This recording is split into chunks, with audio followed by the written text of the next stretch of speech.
Hello, hello. I am Wendy from Big Girl Interrupted. I am part of Big Girl Interrupted. I am a transformational life coach who specializes in trauma. I am all about getting you to a place where you can live in your authentic self.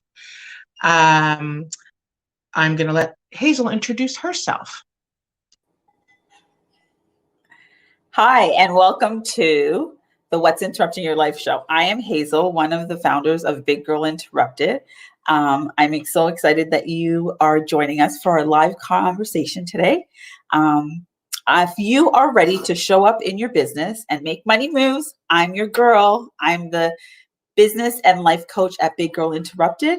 And I help you with shifting your mindset, squashing those limiting beliefs, and celebrating your success.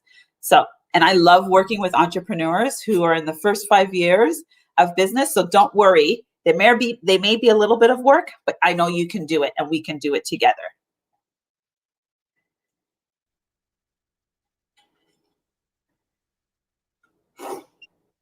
Pass it over to Wendy. All right. I'm really excited today. Today we have Katrina Savelle. She is a dynamic, inspirational, kind, creative woman who I can't wait to hear her story. So I'm going to let Katrina introduce herself. Hello, my name is Katrina. I feel like over the past year, it's been a real reckoning about how you identify yourself, whether it's with your occupation, which maybe you lost, or maybe it's, with volunteering, which maybe you can't do anymore because of lockdown, or, you know what I mean? So I feel like we'll get into this, but I feel like right now I'm in the process of sort of, re-identifying myself and how to introduce myself. So I'm just gonna go with, my name's Katrina. We're into this. Perfect. And you know what? I think you're right. I think a lot of people can probably feel like they've lost a little bit of their identity because we were in the swing of life and how it went, and then we got thrown this huge curveball. Yeah, exactly. Yeah. I really feel like it's been interesting as far as from, last March to now. I really do feel like many things, and, they're still there, obviously, but many things I sort of really identified with have been like totally sort of stripped away in a lot of ways, like even with, with work. I am a screenwriter and a director for film and television. And I've been on a show for the past 5 seasons, and it got canceled. No!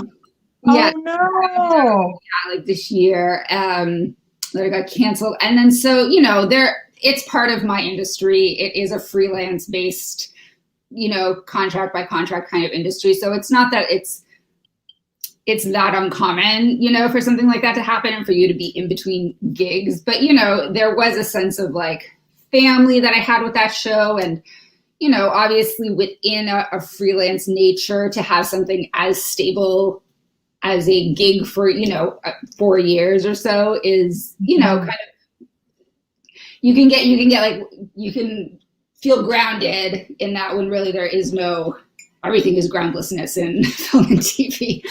So there's that. So, and then I lived in the same apartment for 16 years, and I got evicted last August because the family decided to, and they're a lovely family. They were, they lived on the main floor of the family, but decided to turn it into a single family home.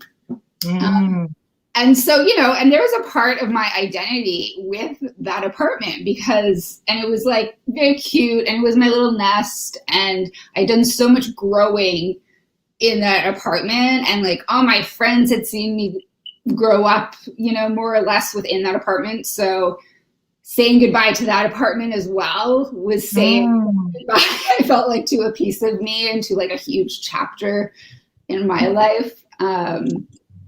I was single last year. I am now, in a partnership with someone and living together, which is a beautiful change, but it's nonetheless, it's like another identity change from going from being single and completely just career driven and, into there's a lot more time on my hands, being in love with somebody, sharing a space with someone. So yeah, man, it's, and then obviously Arrowbahn House, I haven't been able to go and volunteer there because of, the restrictions and the lockdowns. And, in general, sense of community has completely shifted. So, when you talk about interruptions, I feel like those are definitely, the good and the bad, all interruptions into not only just my day-to-day life, but like my sense of like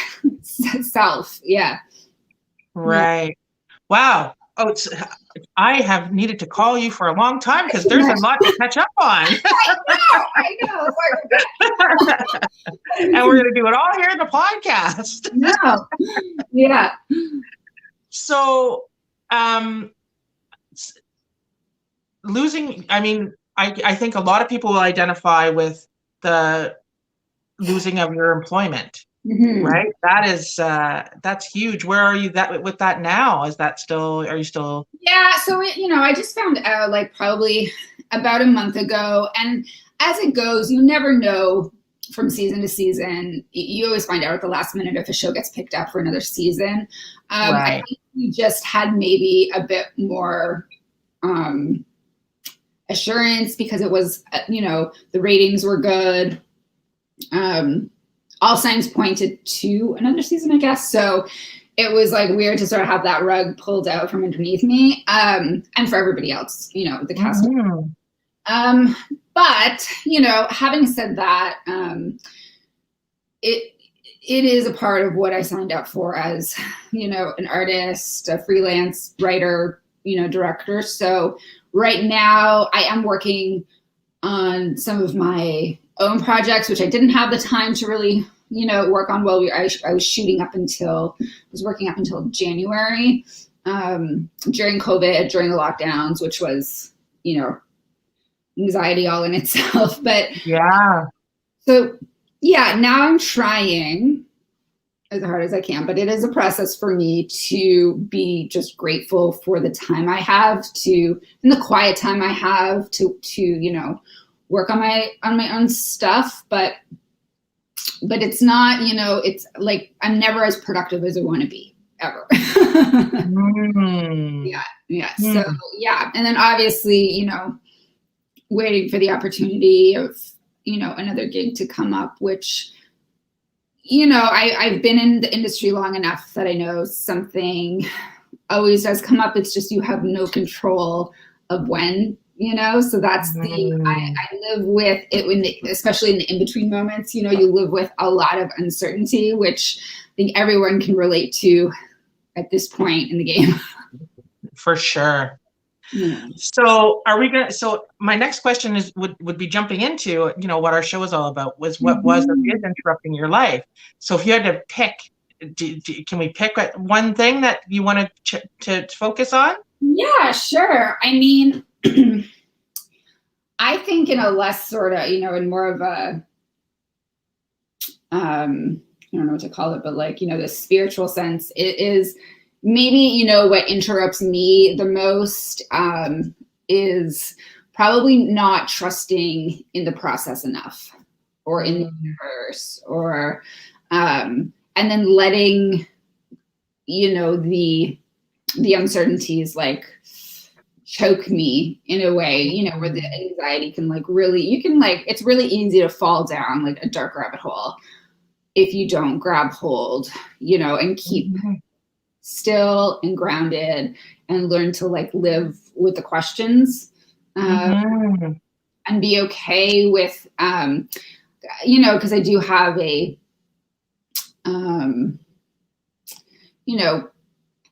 there's a certain amount of like control freak, maybe you don't like to use that word, recovery. but, you know, where I'm like a planner and a go-getter, and I'm like, okay, well, what do I do now? Whereas sometimes the answer is just to be okay that there's not an answer, you know? Right. So being tossed into that unknown, into the depths of holy crap, where's my life going now? Yeah, exactly. And really, it's Yeah. like, I really have no idea. It's like I can end up on a TV show in 2 months from now that's filming up north, or, you know, it could be in the winter, you know, in Budapest, or like, I don't know. Like, it's just, Right. it's like, Right. yeah.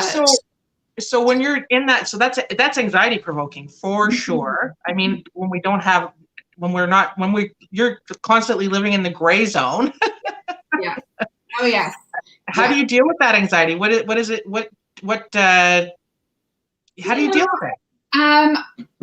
I try, you know, and I find it more difficult right now, but, you know, rituals I feel like are important to keep up with, like especially when you're, you know, you don't have anywhere to be. When coffee shops were open, those were sort of my safe havens. Those were my places where, you know, I would pretend that I would sort of get up, and I'd take more time in the morning. Obviously, I'm not rushing off to work like when I'm running to set.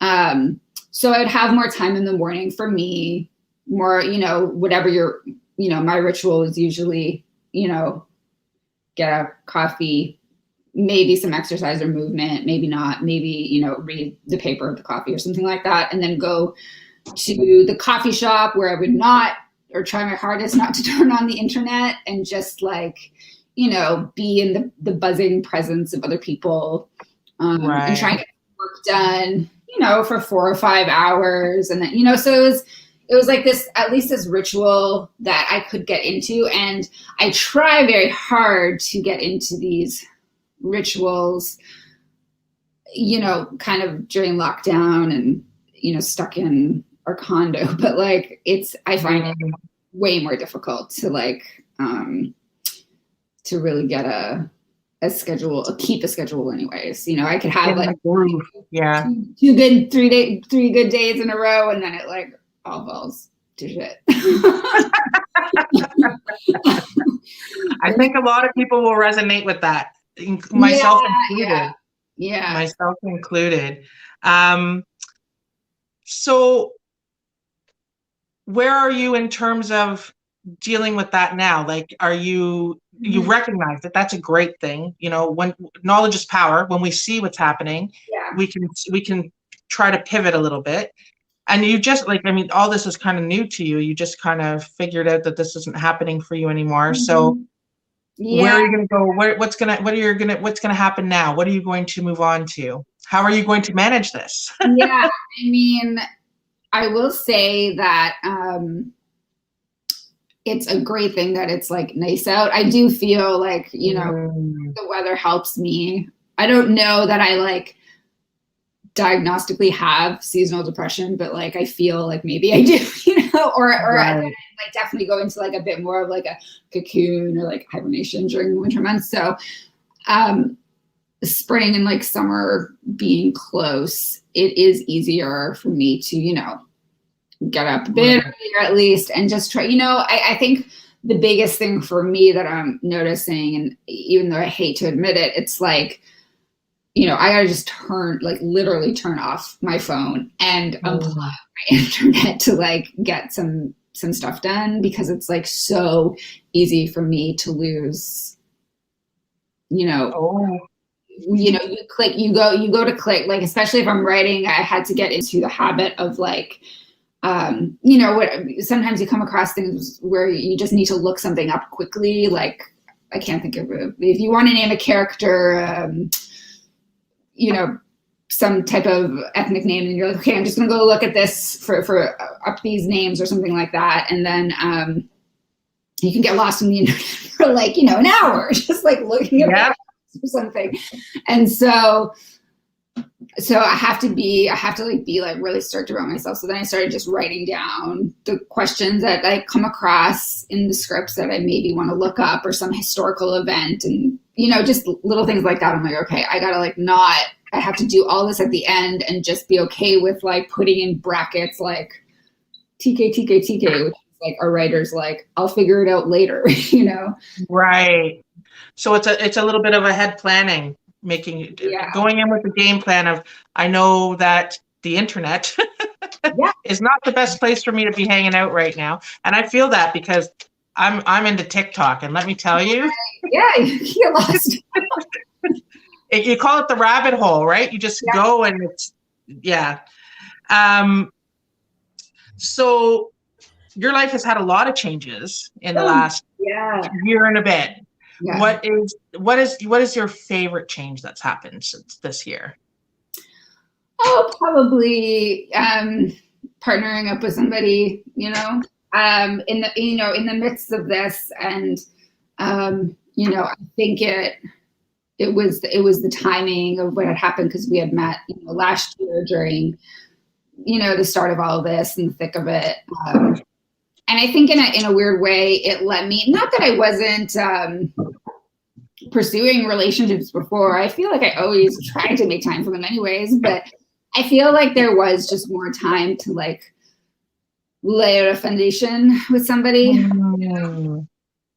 And also I think because everything was sort of, and he went through, you know, his own journey through all of this too, for different reasons. And I think, you know, we were really, you know, when you first start dating someone, there's a lot of hiding that can happen subconsciously, you know, behind schedules and work and going out, and this is my fancy life, and I think, you know, the two of us were sort of stripped away from all of that, and there was just a lot more realness. So I think that we were able to build like a strong, you know, friendship and romantic relationship, and so that's been a positive.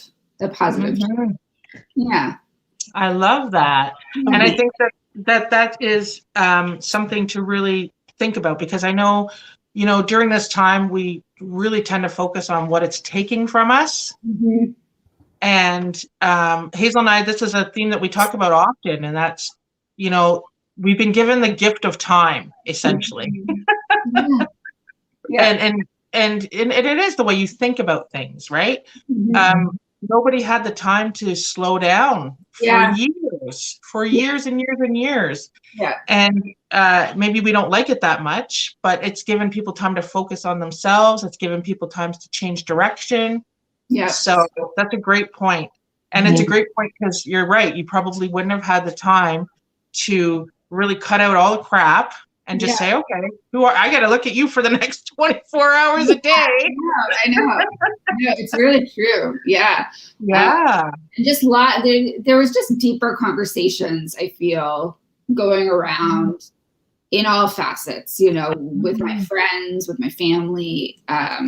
There was a lot, everyone was digging a bit deeper, you know, and in a sense of like, just not COVID, but like the civil rights movement, like everything that happened last year, like there was a lot of reckoning for a lot of different reasons. A lot of it was spawned from COVID, you know, a lot of like inequalities were recognized, that maybe there wouldn't have been such a reckoning with, you know, a lot of things. So yeah, I think that, you know, that's something else too. I think that, I try, and again, like, should be doing it every day, want to, but don't. But like, you know, the art and the practice of gratitude consistently, I think, is very powerful. I agree. Actually, you know, that we're having this conversation, pardon me, it actually makes me think of doing a whole podcast or talk or something about what are we thankful to COVID for? Like what, because we so are focused on the negative and and like I said, what it takes from us, but there's so much that it's given us as well. I mean, it's a horrible, horrible, horrible thing. And you know, we are all living kind of half in fear, half in anger, but there's a whole lot of happiness that happened in between there. There is. No, I think there is. I know it's like maybe some people are reluctant to speak of those times because of all the, you know, other horrors that other people are facing, or, you know, maybe they lost loved ones to COVID or something. But I still don't think it should take away from everything we've learned and everything, you know, we've kind of welcomed in a positive sense too. So, yeah, I think that's a good idea. Yeah, I like that. So, Miss Katrina, what are your next? Sorry, when you just interject, Catalina saying yes, she agrees on 100%. We just have some comments. I just want to make sure we. Oh, okay. Sorry, my old eyes don't see those things sometimes. So, what are your next moves, Katrina? Well, you know, I mean, are we talking in like just any kind of sense, or like however, whatever you think? Well, okay, so what are your next moves in your career? Yeah.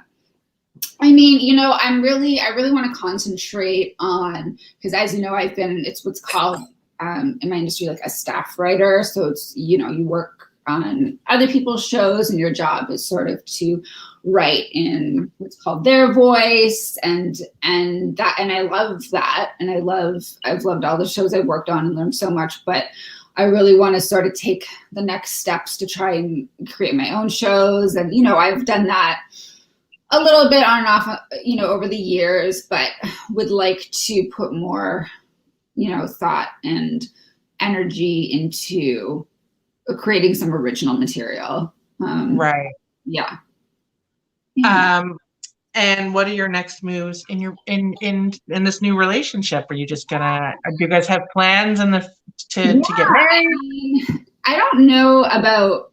I think eventually marriage, but that's never been something. You know, my parents, they got married, you know, when I think I was 6, and then also my younger sister has 2 kids and has been with her partner for 10 years. So marriage was never something like super instilled upon me. And like, I never was one of those women who like dreamed of their wedding day or anything like that, strangely enough. Right.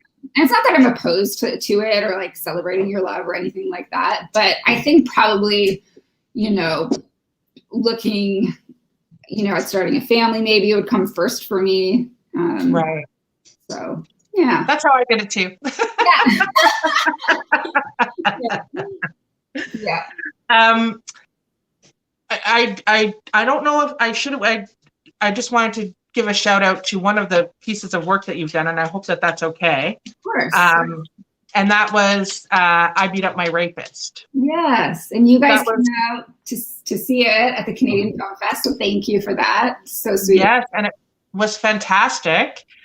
I'm not. I should have checked this with you before. I wasn't sure if I didn't until we got in here to here. I wasn't sure. I was like, oh, I don't know if I can ask her about those things. So, of course, yeah, no, always happy to talk about. Yeah, you know, and that's something that was definitely a passion project for me, and more in my original voice. It was an adapted story, but you know, I adapted it without having higher ups and networks and studios like giving me notes, which always end up, you know, changing up the maybe the story a bit or things like that.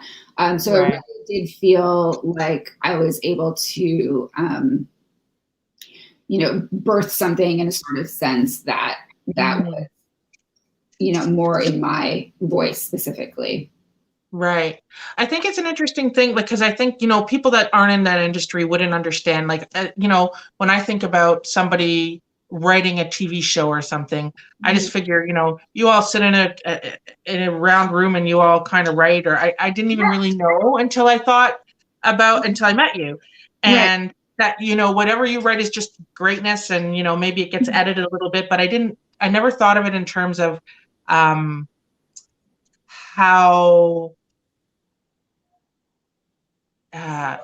you could feel sometimes like something's being taken away from you. Do you know what I mean? I don't know if that makes sense. Of course, and it's something you get used to and you have to develop a certain type of process to go about it. I think too, specifically as a TV writer, because there are so many brains involved, many cooks in the kitchen, as they say, and ultimately, you know, your job is to provide a product for, you know, either your showrunner who's the head writer and, you know, the network's the type of show that they brought. And so it very much is a job of like,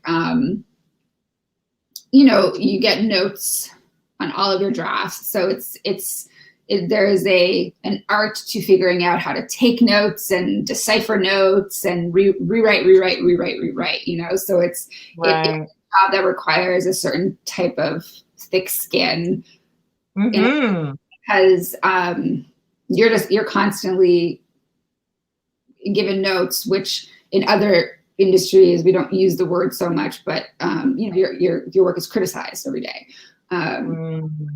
So, you know, that's something, but, you know, you have to look at it in a different type of light and believe that obviously the notes are coming from a place of this person obviously thinks that this note is going to make it better, you know? So, you know, you have to like put your ego aside and, you know, it's a very, very collaborative process, which is so great. And it's given me so many life lessons as well. And as well, it's taught me how to have a lot of conversations, and not, you know, I think people, especially a lot of people are afraid of like confrontation or what they perceive to be confrontation when really a discussion is just a discussion. And you don't have to agree on everything just to have like a calm discussion about something. Yeah. That's a great point. That is a great point because we tend to take even constructive criticism to a negative place and then it can damage your self-esteem and damage the way that you are going to deal with somebody later on, right? So you're in a pretty tough field that has given you, again, it's giving you that opportunity to be able to, in the beginning of your career, was that as easy? No. I really felt like,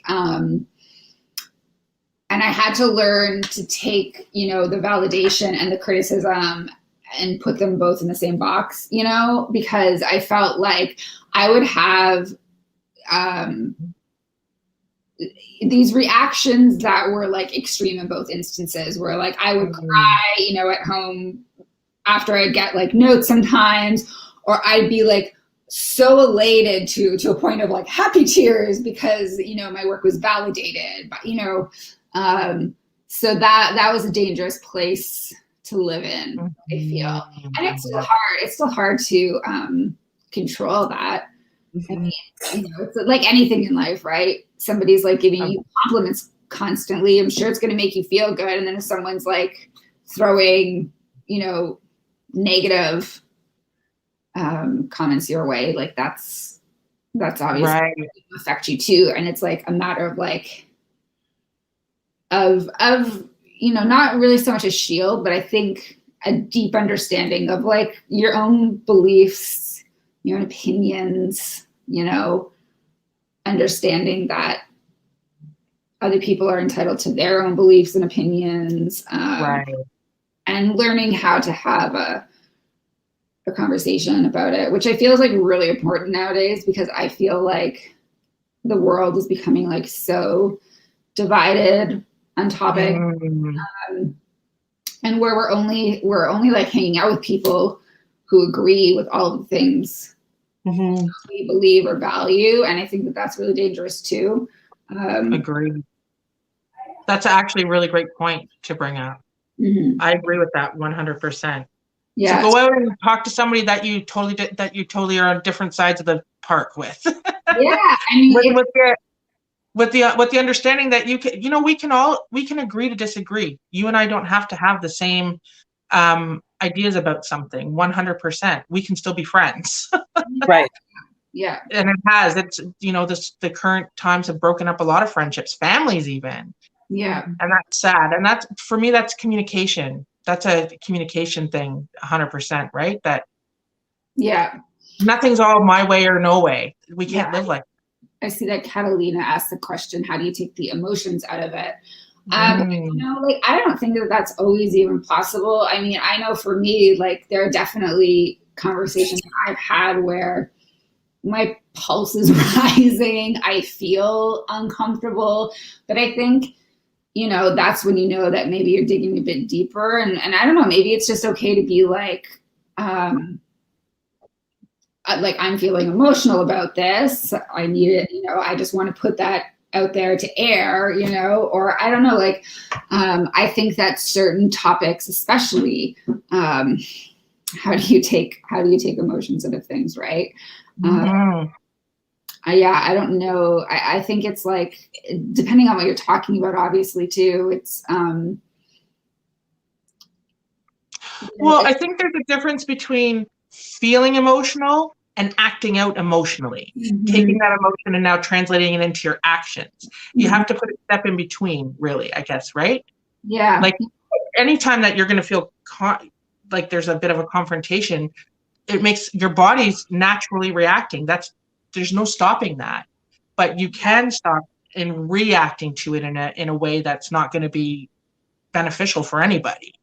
Yeah, I think there's a certain amount of like, you know, examining why you are feeling defensive or why this is bringing up emotions. And often or not, it might not even have anything to do with you know, you or the other person, or like how many couples fight about like the most mundane things, right?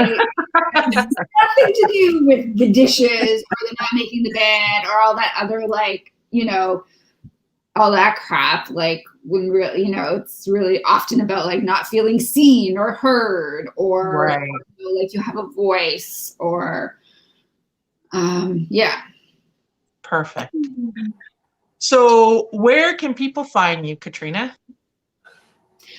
I mean, literally or figuratively? Like figuratively. So if they want to check out who you are, what work you've done, maybe some of the films you've worked on, where can people find you on that nasty social media? I know.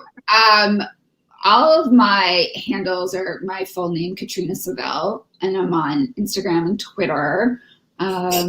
And then, yeah, from there you could look me up. I'm on Vimeo too, which is where, you know, my short films are and stuff. So yeah, those are the main places, I would say. Perfect. And we'll have all of her handles in the notes down below. I'm going to pass you. It was so nice to chat with you. I need to make a phone call to you after. Yeah, I know. Because we got to catch up. I'm going to hand you over to Hazel to give it so she can throw some rapid fire questions at you. Oh dear, I'm terrible at this. Ask me what my favorite cereal is. That's it. No, I don't know. Catalina said thank you for your insight. It was great. You're so welcome, Kat. Yeah, I hope so. I don't know. I don't know either. My emotions get tangled in everything. And that's okay. Yeah. Perfectly okay. That's one of the things I love most about you, actually. Thanks, Wendy. Oh, I miss you. Okay, so we like to ask rapid fire questions to wrap up our interviews. And the first one is, what is one strategy that you would recommend to a woman who is currently experiencing an interruption in her life? Surround yourself with love. I That can love that. You know, friendship or family, or people who you feel safe with. It's really good. It's very important. I love that answer. Mm-hmm. And who is someone that inspires you? Oh, rapid fire questions. There are some people. I'm gonna go with Rilke, who is a poet and writer, and I guess came to mind because I'm constantly reading over and over again, like Letters to a Young Poet. And it just has like a lot of sort of beautiful, inspirational, like life lessons in this very poetic way. So yeah. Nice. And what is a non-negotiable in your life?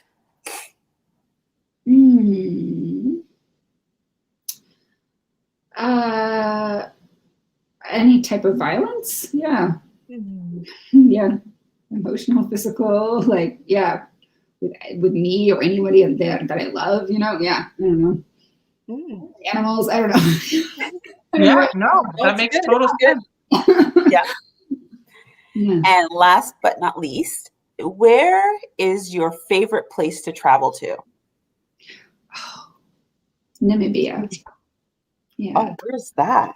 That is do you know where South Africa is? At the very bottom of Africa, and it's just to a little bit north west of South Africa, and it is a gorgeous country, and it's I think it's the only place, or one of the only places on Earth where the desert meets the ocean, which which causes some beautiful misty sand dunes to walk up, and yeah, it's very, I don't know, I almost feel like if there is a God, this was her canvas for art, because just even the stone structures and the sand dunes and the ocean and the wildlife, and it's just a really gorgeous, inspirational country. Oh, wow. Well, yeah. Just Google image Namibia. Yeah, we do need to go there, Kat. Yeah. I went there, and I was super fortunate to travel there in 2018, and I volunteered on an animal sanctuary.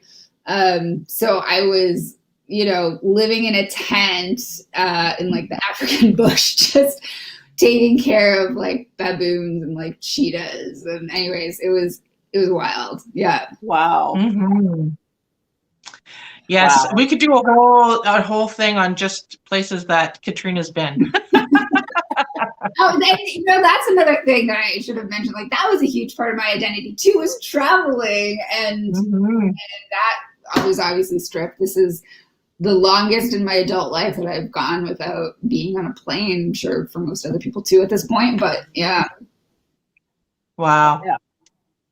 Thank you so much for the conversation today, Katrina. And thank you for just being so lovely. You're just so lovely. You guys are so lovely. I miss you guys so much. Me too. Yeah. Thank you for sharing your story with us. Yeah, thank you for listening, and thank you for putting on this show too. Thank you. You are very welcome. Okay. Okay.